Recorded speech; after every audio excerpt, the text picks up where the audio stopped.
صلی علی سیدنا و مولانا محمد مبارک وسلم صلاۃ و سلام علیک یا رسول اللہ صلی اللہ تعالی علیہ وسلم۔ اعوذ باللہ من الشیطان الرجیم، بسم اللہ الرحمن الرحیم۔ فأرسلنا علیہم الطوفان والجراد والقمل والضفادع والدم آیات مفصلات فاستکبروا وکانوا قوما مجرمین۔ تو بھیجا ہم نے ان پر طوفان اور ٹڈی اور گھن یعنی جوئیں اور مینڈک اور خون جدا جدا نشانیاں، تو انہوں نے تکبر کیا اور وہ مجرم قوم تھی۔ اس آیت کریمہ کی قدر تفصیل کل کے درس میں گزری۔ فرعون اور اس کی قوم پر اللہ تبارک و تعالیٰ نے ان کی نافرمانی کی وجہ سے چند عذاب نازل فرمائے۔ تو پہلا عذاب ان کو ڈرانے کے لیے اللہ تبارک و تعالیٰ نے جو بھیجا تھا وہ طوفان کا تھا۔ طوفان کسے کہتے ہیں اور طوفان کی کیا شکل تھی، کیسا آیا تھا، اس کا بیان کل کے درس میں گزرا۔ جب یہ طوفان کا عذاب ختم ہو گیا، پھر وہ لوگ نافرمانی اور سرکشی میں مبتلا ہو گئے اور کچھ عرصہ گزرا تو اللہ تبارک و تعالیٰ نے ان پر ٹڈیوں کے عذاب کو نازل فرمایا۔ ٹڈیوں کا عذاب کیسے آیا؟ آسمان پر بادل کی شکل میں، بادل کی طرح جو ہے وہ آسمان پر ٹڈیاں چھا گئی۔ ٹڈی کیڑا، اور پنجابی زبان میں اس کو مکڑی کہتے ہیں، لیکن ہمارے یہاں اس کو ٹڈی کہتے ہیں۔ تو ٹڈیاں بادل کی طرح آسمان میں چھا گئی۔ دھوپ تھی لیکن جب وہ آئی تو ان کی کثرت اتنی زیادہ تھی کہ دھوپ کی شعاعیں ان سے رک گئی اور جو ہے چاروں طرف دھوپ ختم ہو گئی۔ اتنی کثرت سے وہ ٹڈی آئی تھی، اور جب وہ ٹڈی آئیں، جب زمین پر گری تو ایک ایک گز جو ہے وہ زمین کی ہائٹ ہو گئی، یعنی ایک ایک گز جب وہ زمین پہ گری تو ایک ایک گز تھی۔ اتنی زیادہ ضخیم، اتنی زیادہ کثیر تعداد میں وہ ٹڈیاں تھیں۔ پھر جب وہ آئی ٹڈیاں تو انہوں نے ان کے باغات کو، کھیتیوں کو، مکانات کو، ان کے کپڑوں کو، ہر چیز کو انہوں نے کاٹ دیا، ختم کر دیا۔ یہاں تک کہ ان کے دروازے کے جو کنوار تھے، وہ دروازے کنوار لکڑیاں بھی انہوں نے کھا لی، اور اس میں جو لگا رہتا ہے دروازہ بند کرنے کے لیے، تو وہ سب چیزیں انہوں نے کیا کر دی؟ ختم کر دی۔ تو یہ جب معاملہ ہوا اور یہ عذاب مسلسل 7 دن تک رہا اور ہر چیز انہوں نے ختم کر دی، 7 دن تک یہ عذاب رہا، پریشان ہوئے۔ پھر حضرت موسیٰ علیہ السلام کی بارگاہ میں آئے، کہنے لگے کہ ہم کو معاف کر دو اور یہ عذاب ہم سے ختم کرا دو، ہم آپ پر ایمان لائیں گے، آپ کے مطالبات کو قبول کریں گے۔ حضرت موسیٰ علیہ السلام نے دعا فرمائی، یہ عذاب بھی ٹل گیا۔ لیکن جب وہ واپس اپنے باغات کھیت میں گئے تو اللہ تبارک و تعالیٰ کی حکمت سے، اس کی قدرت سے اللہ تعالیٰ نے ان کے لیے پیٹ بھرنے کے لیے، ان کے کھانے کے لیے کچھ پھل کو اللہ تبارک و تعالیٰ نے اپنی حالت پہ رکھا تھا تاکہ ان کو کام آئے، کھانے پینے کام آئے۔ لیکن اس باوجود کہ اس پر شکر ادا کرتے، اللہ تعالیٰ کی نافرمانی بھی اتر آئے، حضرت موسیٰ علیہ السلام کی گستاخی پہ اتر آئے، بے ادبی پہ اتر آئے، کہنے لگے یہ جو باغات میں جو پھل ہے، جو کھیت میں جو دانے ہیں، غلے ہیں، یہ ہمارے لیے کافی ہے۔ پھر جو ہے اپنے ایمان سے مکر گئے۔ تو اس طریقے سے اللہ تبارک و تعالیٰ نے ٹڈیوں کا عذاب ان پہ نازل فرمایا۔ ٹڈیوں کے اندر بہت ساری خصوصیات ہیں۔ کہتے ہیں کہ جس کو استسقاء کی بیماری ہو، یعنی جس کو پیاس لگنے کی بیماری ہو، 12 ٹڈیاں اس کو لے، 12 ٹڈیاں لے، 12 ٹڈی لینے کے بعد اس کا سر اور اس کے پر جو ہے الگ الگ کر دے سب کے، اور ایک گھاس آتی ہے آس نامی گھاس، اس میں وہ ملا کے کھا لے تو استسقاء کی بیماری، جس کو پانی کی پیاس کثرت کے ساتھ لگتی ہے، وہ بیماری جو ہے ختم ہو جائے گی۔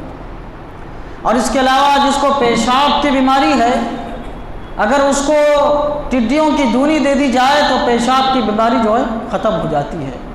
اور ٹڈی دو قسم کی ہوتی ہے، ایک خشکی کی ٹڈی یعنی جو زمین والی ہے، اور ایک تری کی یعنی جو سمندر پانی میں رہنے والی ہے۔ تو پانی میں جو ٹڈی رہتی ہے، اگر اس کو کھلا دیا جائے ایسے شخص کو جس کے اندر جذام کی بیماری ہے، برس کی بیماری ہے، جذام کوڑ پن کی بیماری ہے، تو اگر اس کو کھلا دیا جائے تو اس کی بیماری جو ہے وہ ختم ہو جاتی ہے۔ یہ ٹڈی کیا ہے؟ خصوصیات ہے، ٹڈی کھانا یہ جائز ہے۔ تو یہ ایک عذاب، دوسرا عذاب آیا، پہلا عذاب آیا تھا طوفان کا، اور دوسرا عذاب آیا تھا ٹڈیوں کا۔ اور جب وہ پھر سرکشی پہ اتر آئے اور کچھ عرصہ گزرا، مہینے گزرے یا سال کم و بیش گزرے، تو پھر اللہ تبارک و تعالیٰ نے جوؤں کا عذاب ان کے اوپر نازل فرمایا، جوؤں کا عذاب آیا۔ جوؤں کا عذاب کیسے آیا؟ حضرت موسیٰ علیہ السلام ایک ریت کے ٹیلے پہ گئے اور آپ نے اپنا عصا شریف اس ٹیلے پہ مارا تو ریت کے جتنے ذرات تھے وہ سب جوؤں میں تبدیل ہو گئے، اور وہ جوئیں کثیر تعداد میں ہو گئی، اور کثیر تعداد میں وہ کیا، اس نے پورے مصر کو گھیر لیا، فرعونیوں کے گھروں میں چلے گئی، اور ان کے جسم کو، ان کی کھال کو، ان کے بال کو، ان کے کپڑوں کو، سب کو اس نے چاٹ کر دیا، یہاں تک کہ ان کے سر کے بال، ان کے بھووں کے بال، ان کے مونچھ کے بال، ان کے ہاتھ پیر کے بال جتنے تھے سارے کے سارے انہوں نے ختم کر دیے، بال ہی ختم کر دیے۔ اور اس کے علاوہ جب وہ سالن پکاتے، کھانا پکاتے، تو پورا کا پورا سالن جوؤں سے بھرا ہوا رہتا تھا، اور جب آٹا گوندتے تھے آٹے میں صرف جوئیں ہی جوئیں رہتی تھی۔ جب وہ کپڑا پہننے کے لیے جو بھی رہتا تھا، جو چیز جھاڑتے تھے، تو جب کپڑا ہی اپنا مختصر جھاڑتے تھے تو اس میں 2 یا 4 سے جو ہے جوئیں گرتی تھی، اور کپڑے کے اندر ویسے کہ ویسے الگ سے رہتی تھی۔ اس طریقے سے جب عذاب نے، جوؤں کے عذاب نے ان کو گھیر لیا، بڑے پریشان ہوئے، پھر آئے حضرت موسیٰ علیہ السلام کی بارگاہ میں، خوشامد کی، وعدہ کیا کہ ہم تقوی و پرہیزگاری اختیار کریں گے، آپ پر ایمان لائیں گے، آپ کے مطالبات کو ہم قبول کریں گے۔ حضرت موسیٰ علیہ السلام جنگل میں تشریف لے گئے، اپنے عصا شریف سے چاروں طرف اشارہ کیا، آپ کا اشارہ کرنا تھا، ٹڈیاں یہ جوئیں جہاں سے آئی تھی وہاں سے غائب ہو گئی، جوئیں کیا ہو گئی؟ غائب ہو گئی، ختم ہو گئی۔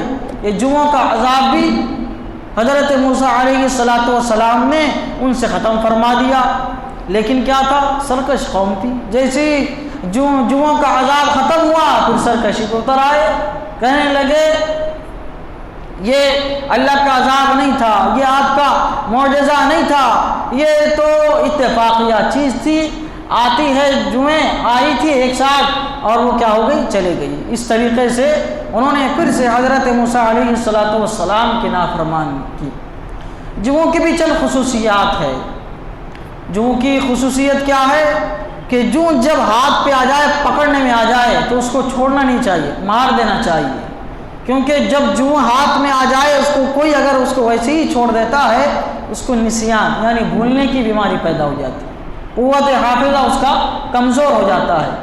علامہ شامی رحمۃ اللہ علیہ فرماتے ہیں کہ سیب جب کڑوا ہو تو نہیں کھانا چاہیے، اور وہ کھانا جس کو چوہے نے کھا لیا، چوہے کا جھوٹا نہیں کھانا چاہیے، اور جو جب پکڑنے میں آ جائے تو اس کو چھوڑنا نہیں چاہیے۔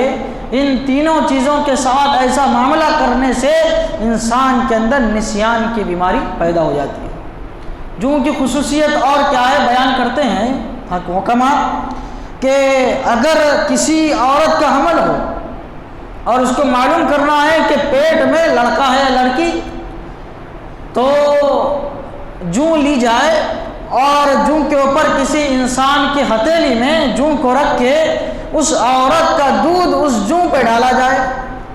اگر وہ جوں اس دودھ سے نکل گئی تو اس کا مطلب یہ ہے کہ اس عورت کے حمل میں لڑکی ہے، اور اگر وہ نہیں نکلی جوں اس دودھ سے تو سمجھ جانا کہ اس عورت کے حمل میں لڑکا ہے۔ یہ کیا ہے؟ ترکیب ہے، حکماء جو ہے یہ بیان کرتے ہیں۔